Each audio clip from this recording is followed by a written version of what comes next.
네, 3시엔 썰전 라이브, 4시엔 이성대 뉴스 썰기입니다. 자, 오늘 준비한 재료 바로 이겁니다.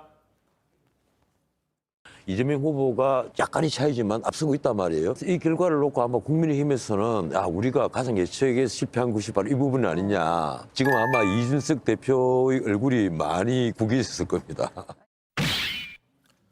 이준석 대표 이겼지만 가시방석으로 잡아봤어요.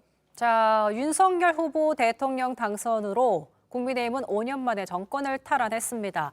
당을 승리로 이끈 이준석 대표도 공이 크다, 이렇게 얘기도 나오고 있지만 또 한편에선 책임론이 나오고 있어요. 그렇습니다. 대표적으로 지금 이준석 대표 입장에서는 이겼지만 좀 애매한 상황인 거예요. 뭐, 야구 좋아하세요? 야구? 야구 잘 모른다고 누차 말씀드렸는데. 곧 있으면 이제 프로야구 개막을 하는데 야구로 따지면 팀은 이겼는데 뭐 선수가 송구 실책을 하거나 또는 득점 찬스를 무산시켰다. 그 선수 입장에서는 조금 애매한 거예요. 팀 승리에 기여를 못한. 네네. 뭐 이렇게 좀 비유를 해볼 수 있다라고 볼 수 있는 상황인 게 우선 선거 막판에 내놓은 그 판세 전망이 크게 틀렸기 때문입니다. 자, 지난 주말이었습니다. 6에서 8%포인트 차로 나오고 있으니 이거보다 조금 더 벌어진 걸로 이길 것이다. 불과 하루 전에는요. 많게는 10%포인트까지 차이가 날 수 있다라고 저렇게 얘기를 했습니다. 자, 국민의힘 내부에서 두 자릿수 격차로 승리할 수 있다고 얘기한 거의 유일한 사람이 이준석 대표입니다. 참고로 10%포인트 격차는 약 250만 표에서 300만 표 정도의 큰 격차거든요. 사실상 양자 대결로 붙은 역대 대선에서 이렇게 표차가 크게 난 적이 없습니다. 자, 설사 격차가 크더라도 박빙이라고 얘기를 하면서 자, 박빙이다. 그렇기 때문에 빨리 투표해 주세요라고 긴장감을 유지하는 게 일반적인 선거 전략인데 이것과도 좀 맞지 않았다라는 거죠.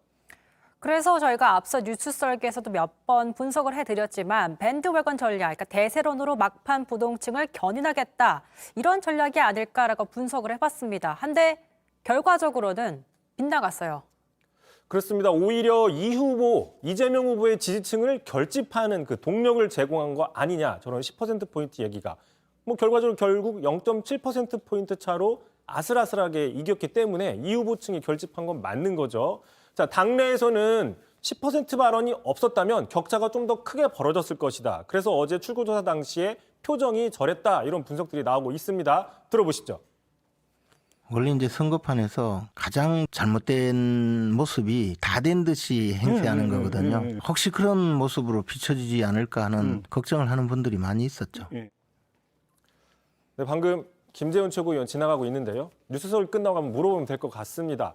자, 이겨서 다행인데 만약에 졌다고 하면 이 이준석 대표의 10% 발언은 상당히 큰 패인 중에 하나로 지목될 가능성이 있었습니다.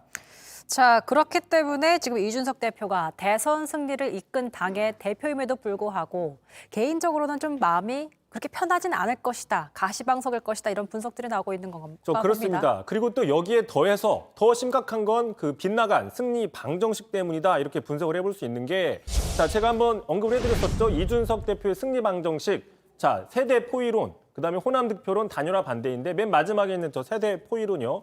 2030 남성과 또 전통적인 지지층인 60, 70대를 묶어서 승리를 하자라는 세대 포위 전략인데, 자, 민주당에서는 막판에 이 이대남 전략 때문에 여성이 결집했다, 이렇게 분석을 했었죠. 그러자 이 대표 뭐라고 했습니까? 그럴 리가 없다라고 자신했거든요. 자, 들어보시죠. 지금 각종 조사에서 여성의 투표 의향이 남성보다 떨어지는 것으로 지금 나오고 있는데, 저는 뭐 그런 조직적인 움직임이라는 것이 온라인에서는 보일 수 있겠으나 실제 투표 성향은 나타나기 어렵다, 이렇게 봅니다. 자, 하지만 실제 투표 성향에서 나왔죠. 자, 지상파 출구조사 보시면 이대남은 윤 후보에게, 자, 이대녀는 이 후보에게. 그래서 20대 남녀 선택이 정반대였고요. 이미 보시는 것처럼 20대 이하 남성, 20대, 30대 남성과 여성 거의 비슷하다고 지상파 출구조사에서 나왔습니다. JTBC 출구조사도 좀 보시면 20대 남성의 경우에는 윤 후보가 과반이 넘지만 20대 여성의 경우에는 또 이 후보가 과반이 넘습니다. 30대도 마찬가지 흐름을 보이고 있습니다. 결국에 플러스 마이너스를 해보면 상쇄가 됐다라는 거죠. 20대 남성과 여성의 표심이. 결국 득표에는 도움이 크지 않았다. 오히려 부작용만 남았다. 이런 분석들이 있는 겁니다. 자, 그러니까 이준석 대표가 말했던 이대남 활용 득표 전략으로 글쎄 20대 남성의 마음은 잡았을지 모르겠지만 20대 여성을 잡는 거에는 효과가 없었다는 게 확인됐습니다. 게다가 유례없는 박빙으로 영호남 결집하면서 호남 두 자리 득표 전략도 결과적으로 글쎄요 조금 빛이 바랜 모습이에요. 그렇습니다. 특히 이제 당내에서는요, 이른바 이 이대남 집중 전략에 대해서 그래서 비판의 목소리가 나오고 있어요. 한번 들어보시죠. 이대남, 이대녀라는 그 젠더 갈등이라는 측면에서 이것을 더 도드라지게 했던 부분도 있었다고, 젊은 여성들이 가졌을 만한 어떤 소외감이라든지 어떤 배타적인 감정에 대해서 저희가 앞으로 굉장히 그 배려해야 된다, 이런.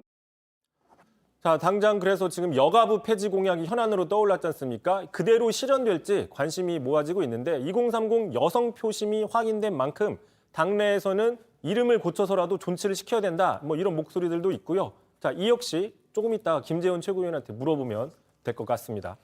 자, 결국 이준석 대표가 대선 승리를 이끌고 스스로 여당 대표가 됐지만 정작 공을 100% 인정받지 못한 상황일 수 있겠습니다. 특히나 또 여가부 폐지 관련해서도 내부에서도 많은 고민이 필요해 보이고요. 그렇기 때문에 나아가 향후 리더십 비판에도 직면할 가능성 있다고 보십니까? 네, 일단 이준석 대표 본인은 자신의 전략이 옳았다, 바꿀 이유가 없다라고 재확인을 했어요. 자신의 SNS에 이렇게 글을 올렸는데요. 자, 국민의힘 외연 확장은 생존을 위한 필연적이고 필사적인 도전이다. 2030 세대와 당의 취약 지역인 호남에 대해 꾸준히 노력을 하겠다. 아까 보여드린 것처럼 이준석 표 필승 방정식을 계속 유지하겠다. 이렇게 얘기를 한 겁니다. 그러니까 젠더 갈증을 부추겼다는 비판에 사실 특별한 언급이 없습니다. 특히 20대 여성에 대한 그런 언급은 없습니다. 그러니까 그런 것 아랑곳하지 않고 기존의 입장을 유지하겠다 이렇게 보여져요. 그렇습니다. 근데 이제 이준석 대표 입장에서 좀 생각을 해보면 다음 대선이 이제 2027년이잖아요. 자, 이때가 되면 이준석 대표도 국민의힘의 대선 주자군에 편입이 됩니다. 왜냐하면 만 40세를 넘기기 때문에 이제 다음에는 대선 주자 출마를 할 가능성이 있고요. 결국 자기 정치를 위해서 2030 남성 포획 전략을 쉽게 포기하기 힘들다. 이렇게 분석을 해볼 수 있는 거고요. 자, 다만 이제 이준석 대표는 야당 대표가 아니라 집권당 대표로 위치가 바뀝니다. 그렇기 때문에 현재 전략을 계속 유지하는 게 과연 적절하냐 이런 비판에 직면할 가능성은 있고요. 또 하나가 있습니다. 당내 권력 구도도 이제 재편될 가능성이 있고 이 때문에 리더십에 도전을 받을 수 있다는 분석이 있는데 자, 보신 것처럼 지금 이준석 대표 당장 장제훈 의원이 오늘 당선인 비서실장에 내정이 됐어요. 근데 윤핵관의 대표적인 인물이잖아요. 이준석 대표가 계속 불편해했던 인물인데 윤핵관 측근 그룹이 앞으로 신여권의 실세 그룹으로 부상할 가능성이 있습니다. 또 있습니다. 막판에 단일화를 해서 공동정부 지분, 실리를 챙겼던 안철수 대표. 자, 이제 과거에 이준석 대표는 SNS에서 놀림 대상이었지만 이제는 같은 당내에서 차기 경쟁을 할 수 있는 대등한 위치에 설 수 있단 말이죠. 자, 그러다 보니까 양측에서 이 대표가 뭔가 포위당하는 이렇게 보면은 이 대표의 세대 포위 전략이 아니라 본인이 좀 포위를 받고 있는 이런 상황에 직면할 수 있다. 뭐 이렇게 분석을 해볼 수 있습니다. 어쨌든 당의 권력도 사실 좀 분배가 된다면 오히려 좀 힘이 유지될 수 있는 그런 측면도 있겠다는 분석이 들 수 있을 것 같습니다. 여당이 된 국민의힘 앞으로도 당내 권력 갈등 가능성 계속 지켜봐야 할 문제인 것 같고요. 아무튼 20대 대선 이제 막 끝이 났습니다. 승자든 패자든 모두 주권자인 국민 앞에서 늘 겸허한 모습 보여주길 기대하겠습니다. 이성대의 뉴스 절기 여기까지 하겠습니다. 수고하셨습니다.